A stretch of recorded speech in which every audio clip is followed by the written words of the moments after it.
Hey everybody, welcome back to the Harmonious Path with Jen. So, how many times do you watch the news or scan through news headlines online and just say, God, why are these headlines all so negative? Like, why can we never have any positive news? Well, it's this little thing called negativity bias. So, our brains are wired from way back in the caveman days to focus on the negative things in the world around us. So back then, everything pretty much really was a life or death situation. The caveman really did need to be much more aware of that tiger that might be ready to kill him than that lovely patch of wildflowers over there. And this has continued over into the modern days. Another thing that evolved way back then is that you needed to be part of a tribe in order to survive. It was highly unlikely that you would survive alone way back in those days. So if you were ostracized from your tribe, that really was a life or death situation. So today, if we lose a friend or experience some sort of social slight, our brains are still going to interpret that as a life or death situation. And that's why we often feel so much stress and anxiety over things like this. It's really not, but our brains have not evolved as much as the rest of the world and our bodies have. So this often shows up as wanting to avoid failure rather than striving for success. How often do you hear about people who start exercising after they've had a heart attack? You know, that they're exercising because they want to prevent another heart attack. What if we exercised to be healthy and we're proactive about it? Well, we all know it's that time of year, New Year's resolutions. Let's get to the gym. Let's be healthy. You know, for whatever reason, well, now we know that reason. It's much easier for our bodies to try to avoid failure rather than strive for success because we want to avoid that negative thing that might kill us. And the modern world has so much stimuli. I mean, we're just getting it from every direction. We're, billboards and advertisements and social media and people around us, and we're bombarded with all of these stimuli all day, every day. And that makes it so hard, nearly impossible to truly relax. So our brains are always in this hyperactive state of being aware, hyper awareness of where is that next threat coming from, even though we really don't face threats these days like our ancestors, the cavemen, did. And this has been proven by many studies. One example is a group of patients were told about a medical procedure, and they were told that this procedure has a 70% chance of success. They viewed that as pretty positive and said, yeah, that sounds like a pretty good thing. Whereas a different group of patients was told about the same procedure, but they were told that it has a 30% chance of failure. Even though it's actually the same thing, when you frame it in that 30% chance of failure, they immediately view it as something bad and negative and don't want the procedure. But here's the thing about that.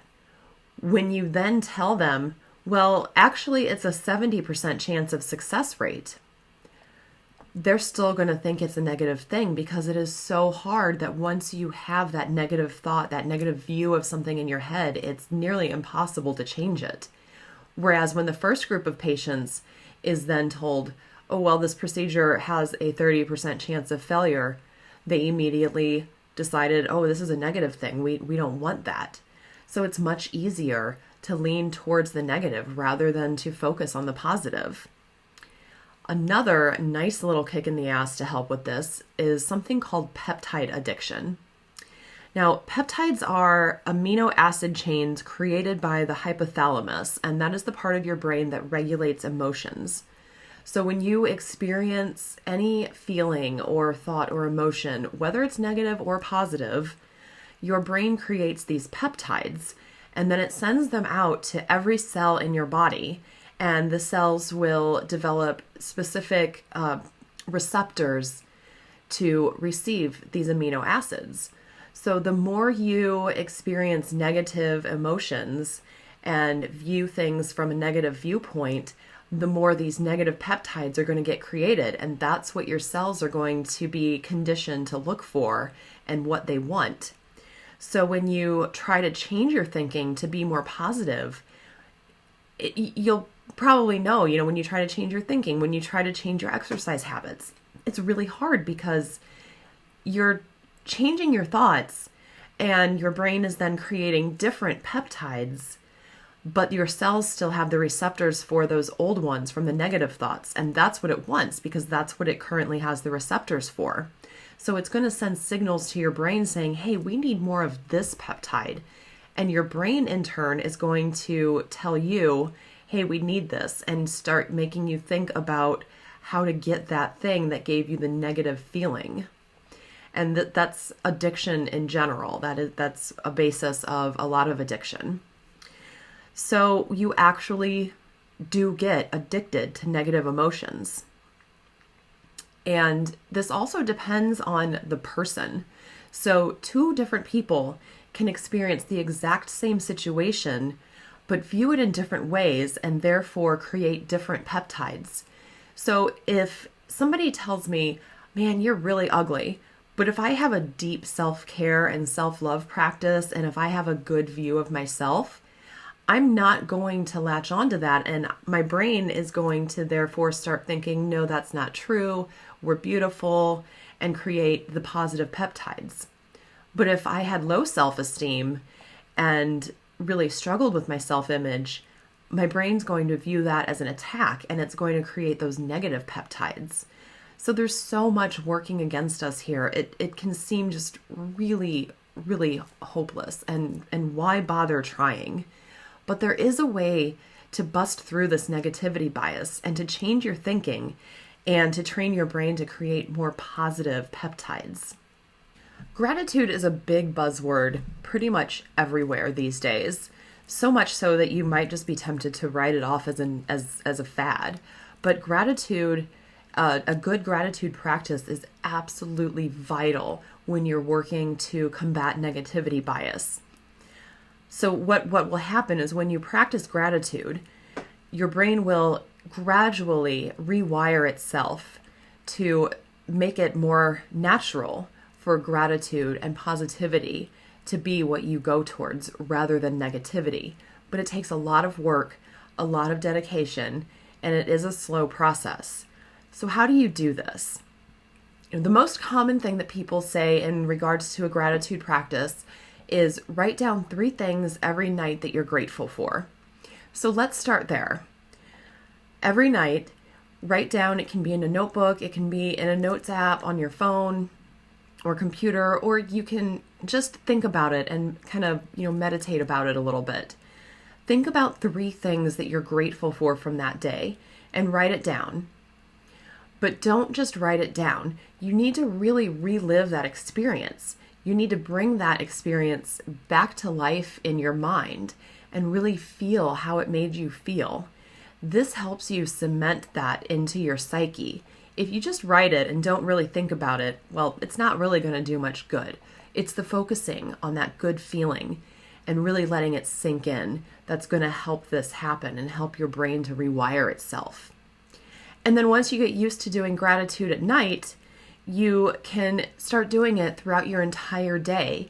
First thing in the morning when you wake up, what are a couple of things that you're grateful for in your life? And then anytime throughout the day when something good and positive happens to you, really take a moment and let it sink in. Really appreciate and feel that feeling and let it cement itself into you. Back in the days when we could still go out in public, maybe you're getting a coffee and you just have a really brief little interaction with your barista that just made you laugh or made you smile. In that moment, live there just a moment longer. Don't just grab your coffee and then go on about your day. Pause for a moment and really think about that and really let yourself feel that joy from that interaction. And then that night when you write your gratitude list, write that down and bring it back to life again. And that will give you double the opportunity to cement that into your psyche. And you don't just have to do this with events that happen now. You can think of events from your past that made you feel good. Just sit and think about it and put yourself back in that period, in that moment, and really feel, how did you feel? Feel that happiness, feel the gratitude. The more you practice this, the more your brain is going to rewire. And it will take time. For a while, it's going to seem like you're just doing this and it's for absolutely no reason at all, but you've got to stick with it. Keep trying. Keep practicing. That's why it's called a gratitude practice. Keep practicing it every day, and eventually your brain will rewire itself, and it will be much more natural for you to focus on the positive things in your life rather than the negative. So what are your thoughts about this? Where do you see negativity bias? How do you see it impacting your life? Leave a comment. Let me know what you think about this, and if it's something you are familiar with or if it's a new term. So until next time, be kind to yourself and those around you, and let your light shine for all the world to see. Bye.